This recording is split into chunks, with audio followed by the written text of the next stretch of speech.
पण तुमच्यासाठी short trick घेऊन आले आहे दिनदर्शिकेवर. प्रश्न असा आहे की 2012 साली प्रजासत्ताक दिन गुरुवारी साजरा झाला, तर त्याच वर्षातील शिक्षक दिन कोणत्या वर्षी असणार आहे, कोणत्या वारी?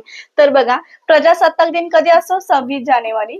26 जानेवारी 2012. वार काय दिला आहे? गुरुवार दिलेला आहे. आणि आपल्याला काढायचे त्याच वर्षातील शिक्षक दिन. शिक्षक दिन असतो 5 सप्टेंबर 2012 आपल्याला वार पाहिजे आहे. ठीक आहे. सो इथे काय करणार? जानेवारी ते सप्टेंबर म्हणजे जानेवारी, फेब्रुवारी, मार्च, एप्रिल, मे, जून, जुलै, ऑगस्ट, सप्टेंबर. ठीक आहे. आता इथे आपण शिल्लक दिवस लिहितो कधी पण, म्हणजे शिल्लक दिवस म्हणजे एक्स्ट्रा डेज. ठीक आहे. शिल्लक दिवस.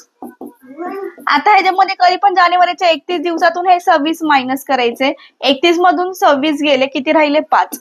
त्याच्यानंतर सप्टेंबरचे हे 5 दिवस तसेच लिहून घेतले.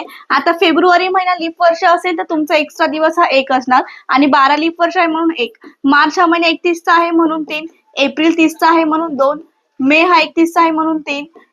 जून 30 चा आहे म्हणून 2.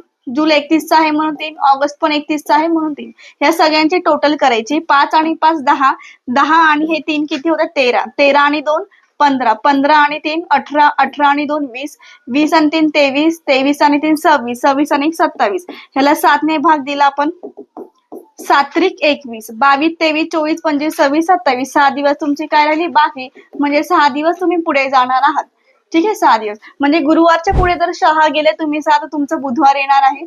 सो तुमचं जे शिक्षक दिन असणार आहे ते बुधवारी असणार आहे. शॉर्ट ट्रिक आवडली असेल तर व्हिडिओला लाईक करायचे, शेअर करायचे आणि कमेंट करायचे. थँक्यू.